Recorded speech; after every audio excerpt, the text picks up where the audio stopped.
नमस्कार दोस्तों, स्वागत है आपका हमारे चैनल पर। हमारी आज की कहानी है सहनशीलता। कपड़े फैलाते फैलाते ही उषा ने समय का अनुमान लगाया। सूरज सिर के ऊपर आ गया है, 12 तो बज ही रहे होंगे। रविवार का दिन बस कहने भर को छुट्टी का दिन होता है। उस दिन तो व्यवस्था और भी बढ़ जाती है।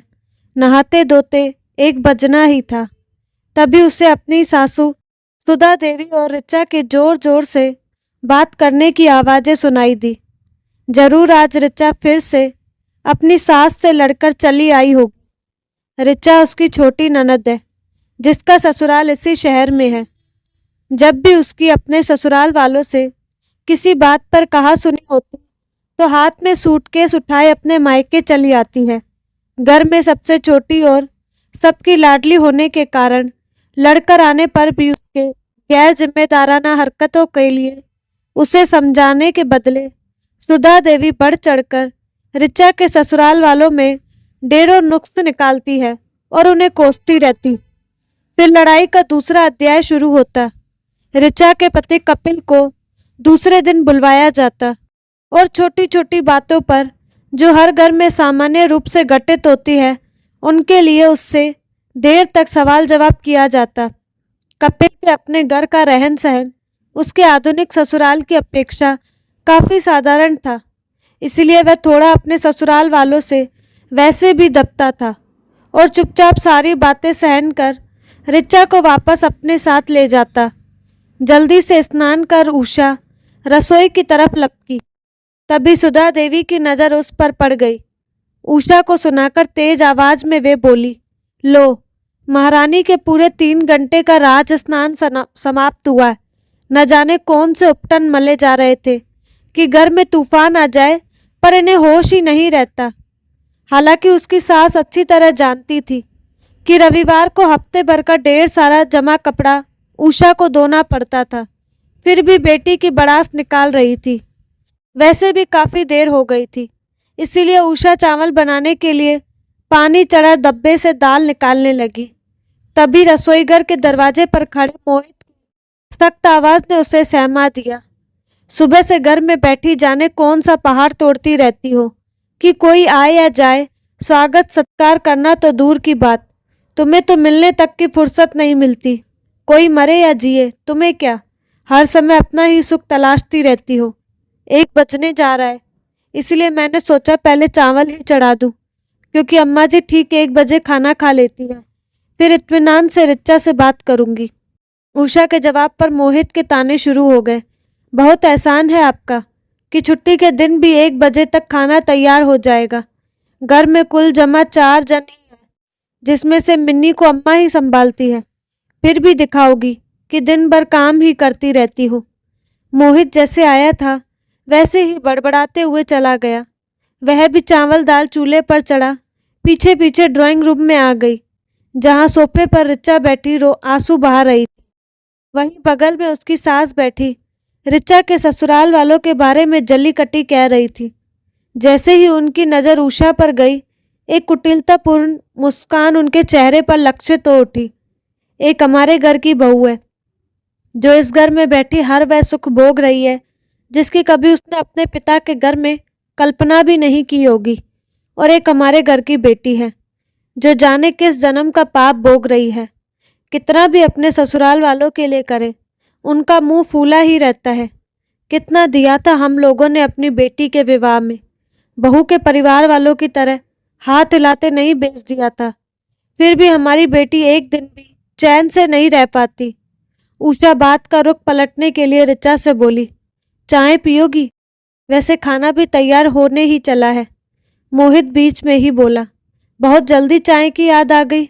यह भी नहीं सोचा कि यह कोई चाय पीने का समय है। पूछ लिया, बड़ी मेहरबानी।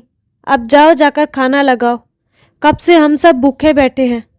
मोहित की बातों से उषा का सारा प्रेम, सारी सेवा और सारी विनम्रता दरी की दरी रह गई और वह उठकर फिर से रसोईघर में चली गई। इधर उसकी सास का रोना शुरू हो गया। हमारी तो किस्मत ही खोटी है। बहू मिली तो वह भी किसी ढंग की नहीं, दामाद मिला तो वह भी वैसा ही, हमेशा अपनी माँ के पल्लू में ही बंधा रहता है। पति की खुदगर्जी और सास का अन्यायपूर्ण व्यवहार उषा को ढंग सा चुभ रहा था। फिर भी सारे तिरस्कार और दंश को समेट वह सामान्य होने की कोशिश करती काम में जुटती रही। हर बार की तरह फोन करके कपिल को बुलवाया गया, पर इस बार कपिल ने आने से साफ इनकार कर दिया। उसका कहना था कि ऋचा स्वयं ही घर छोड़कर गई है तो स्वयं ही लौटकर आए। बहुत दबाव डालने पर भी वह किसी भी कीमत पर ऋचा को लेने आने को तैयार नहीं हुआ। मोहित ने सभी हथकंडे अपनाए, पुलिस की धमकियां भी देता रहा, लेकिन ऋचा के पति और ससुराल वाले अपनी जिद पर अड़े रहे। दोनों पक्षों में से कोई भी झुकने को तैयार नहीं हुआ। उषा अपनी सास और मोहित को जिद छोड़ समझौता की सलाह देना चाहती थी, लेकिन वह यह भी अच्छी तरह जानती थी कि उसके बोलने का घरवालों पर कोई असर नहीं होगा। उसकी सास ने घर में कभी ससुर की तो चलने नहीं दी, फिर उसकी क्या बिसात थी। हर एक बात का फैसला सुधा देवी ही करती आई थी। बच्चे भी माँ के नक्शे कदम पर चलते हुए कुछ ज्यादा ही उद्दंड और स्वार्थी हो गए थे। ऋचा भी अपने ससुराल में माँ की तरह सब कुछ अपनी मुट्ठी में करने के लिए हमेशा अपनी सास, ननद और पति से उलझती रहती। छोटी छोटी बातों में भी फोन पर माँ से सलाह लेती और उसके निर्देशानुसार घर चलाने की कोशिश करती। वह जब कभी जरा सी भी बीमार हो जाती तुरंत माँ को टेलीफोन कर देती और उसकी माँ आनन फानन में पहुंचकर ऋचा को अपने साथ घर ले आती। ऋचा के व्यवहार और घर में माँ की दखल अंदाजी से ऋचा का घर टूटने लगा था। सास और पत्नी की हरकतों से कपिल बुरी तरह खींच जाता। अपनी सास की जरूरत से ज़्यादा दखल अंदाजी उसे बिल्कुल पसंद नहीं थी। वह ऋचा को समझाने की कोशिश करता तो ऋचा अपना सूटकेस उठाए मायके पहुंच जाती। हर बार किसी न किसी तरह समझौता हो ही जाता, लेकिन इस बार दोनों परिवार अपनी अपनी बात मनवाने के लिए कटिबद्ध थे। यही कारण था कि बात तलाक तक पहुंच गई। घर में इस बात को लेकर हर समय तनाव की स्थिति बनी रहती। घर के लोगों का बढ़ता तनाव गुस्से के रूप में उषा पर बरसता। मोहित का व्यवहार भी अपनी पत्नी के प्रति थोड़ा ज्यादा ही निर्मम और रूखा हो गया था। हर छोटी बड़ी बात के लिए वह अपनी पत्नी को ही दोषी ठहरा प्रताड़ित करता। गुस्सैल तो वह पहले से ही था। बढ़ती परेशानी से उसे निष्ठुर एवं माननीय भी बना दिया था। एक दिन दाल में नमक तेज होने पर मोहित इतना क्रोधित हो गया कि उषा को गुस्से से मारे इतना जोर से धक्का दिया कि वह सीधा दीवार से जा टकराई और उसके सिर पर गहरी चोट लग गई। उषा दुखी मन से अपने कमरे में चली गई। सिर पर लगी चोट से ज्यादा मन पर प्रहार उसे बेचैन कर रहा था। रोते रोते कब आँख लग गई पता ही नहीं चला। तभी अपने सिर के ऊपर उसे किसी के हाथों का कोमल स्पर्श महसूस हुआ। उसकी नज़र सामने बैठी ऋचा पर गई। जाने कब से आकर बैठी थी, उसे आभास तक नहीं हुआ। ऋचा धीरे धीरे उसका सिर दबाने लगी। बरबस मिली सहानुभूति से उसकी आंखें भर आई। ऋचा ने ही चुप्पी तोड़ी। एक बात पूछूं भाभी, पहले जब मेरी शादी नहीं हुई थी तो बिना सोचे समझे मैं भी आपको जाने क्या क्या बोल दिया करती थी, पर अब सोचती हूँ इतना सब कुछ आप कैसे सहन कर लेती हैं। क्या आपको कभी गुस्सा होकर घर छोड़ने का मन नहीं होता? खुशी खुशी कोई नहीं चाहता इस तरह का तिरस्कार जिंदगी जीना। सच कहूँ तो कभी कभी मेरा मन भी खुशियों की तलाश में भटकने लगता है। दिल चाहता है सब कुछ छोड़ जिंदगी नए सिरे से शुरू करूं, पर क्या इतना आसान है सब कुछ? विरले को ही जिंदगी ऐसे अवसर देती है, वरना जिंदगी तो हर कदम पर खुद ही एक चुनौती है। कहीं ना कहीं तो इस चुनौती को स्वीकारना ही पड़ता। तुम्हारे भैया क्रोधी स्वभाव के हैं। परेशानियां उन्हें कभी कभी उद्दंड और निर्मम भी बना देती है।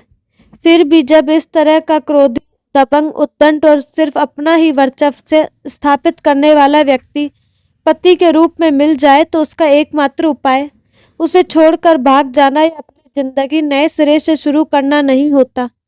मेरे हिसाब से ऐसी परिस्थिति में जीवन की इस चुनौती को स्वीकार करना और परिस्थितियों को अपने अनुकूल डालने की कोशिश करना ही सही रास्ता है। वैसे भी पुरुष होते ही अहमवादी हैं। उनके दिल में स्वयं की अवधारणा इतनी व्यापक होती है कि पत्नी का स्वयं उसमें समा ही जाता है। जहाँ तक तुम्हारे भैया का सवाल है, उनका विवेक भले ही कुछ समय के लिए खो जाता है, पर उनके अंदर की इंसानियत अभी जिंदा है। उन्हें अपने किए का एहसास रहता है। मेरे साथ दुर्व्यवहार करने के बाद कई दिनों तक तो मुझसे नजरें भी नहीं मिला पाते। मेरे बीमार पड़ने पर मेरी देखभाल भी करते हैं। उनके क्रोध को मैंने बहुत कुछ साध लिया और मुझे पूर्ण विश्वास है कि उन्हें जल्द ही अपनी गलतियों का एहसास दिला सही रास्ते पर ले आऊंगी। बस ईश्वर से यही प्रार्थना है कि मेरे मन की दृढ़ता कायम रहे। यह जरूरी नहीं कि हर जगह पति ही दोषी हो। आज का यह सबसे बड़ा सत्य है कि आर्थिक रूप से स्वतंत्र होती नारियों का स्वाभिमान अभिमान के हद को पार कर रहा है। यही अभिमान छिन छिन कर रहा है उसकी सहनशीलता को। छोटी छोटी बातों को सम्मान का विषय बनाकर घर टूटने लगा। इस टूटते परिवार की सारी त्रासदी बच्चों को झेलनी पड़ रही है। सच पूछो तो औरत बरगद की वो छांव है जहाँ बच्चे ही नहीं, घर के बुजुर्ग भी चैन और सुकून की सांस लेते हैं। इसलिए ही शायद प्रकृति ने नारी को इतना सहिष्णु और दिलो दिमाग से अत्यधिक कोमल बनाया है, ताकि रिश्तों की भावना को दिल से महसूस कर उसे टूटने से बचा सके। विपरीत परिस्थितियों में नारी अपने अंदर छुपी अदम्य साहस और सहनशीलता से अपने घर का तिनका तिनका जोड़ उसे बिखेरने से बचा लेती है। कौन नहीं चाहता कि उसे सुंदर, समझदार और प्यार करने वाला जीवन साथी मिले, लेकिन जीवन में सब कुछ वही नहीं मिलता जैसा कि हम चाहते हैं। अगर अनचाहा मिले तो उसे अपने अनुरूप डालने की कोशिश करना ही समझदारी है, ना कि सब कुछ छोड़कर भाग जाने में। कहाँ कहाँ और किन किन कठिनाइयों से हम भागते रहेंगे। मेरी मानो तो ऋचा, तुम अपने सारे मान अभिमान को बुलाकर अपने ससुराल लौट जाओ।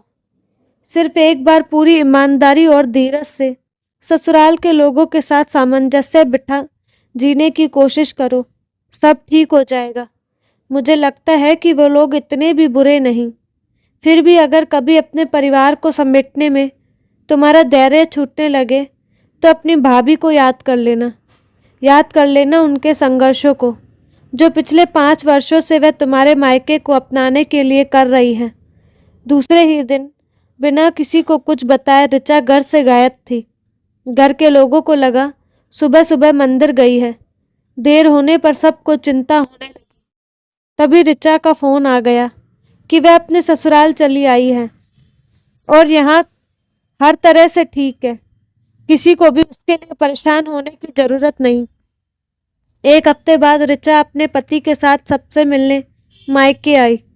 दोनों ही काफी खुश नजर आ रहे थे। आते ही कपिल ने अपनी सास और मोहित से माफी मांगी और सीधे दोनों उषा के कमरे में आ गए। कमरे में आते ही ऋचा उषा से लिपट गई। भाभी, आपको किन शब्दों में धन्यवाद दूं? आपने मेरा घर टूटने से बचा लिया। आप नहीं होती तो जिंदगी में न जाने मैं कितने कष्ट झेलती, इसका मुझे खुद भी अंदाजा नहीं। खाने की टेबल पर ऋचा अपनी माँ से बोली, माँ, आज से आप मेरी कोई चिंता नहीं करेंगी। मैं अपना घर अपने हिसाब से चलाऊंगी। अगर आपको किसी की चिंता करनी ही है तो भाभी की कीजिए, तभी इस घर में सच्ची शांति आएगी। अगर आप लोगों का निष्ठुर व्यवहार सहते सहते कहीं भाभी टूट गई तो यह घर पूरी तरह उजड़ जाएगा। मेरी सास से तो आप आशा रखती हैं कि वह आपकी बेटी को अपनी बेटी समझे, आपकी बेटी के अधिकार को समझे, तो फिर इन्हीं सब बातों से आप भाभी को क्यों वंचित रखती हैं? भैया से मैं भी यही चाहूँगी कि जितनी नसीहतें आप कपिल को देते हैं, वे सारी की सारी नसीहतें खुद आपको भी याद रखनी चाहिए। भाभी की सहनशीलता को आप लोग उनकी कमजोरी मत समझिए। रिश्तों को बचाने की जिम्मेदारी सिर्फ उन्हीं पर नहीं।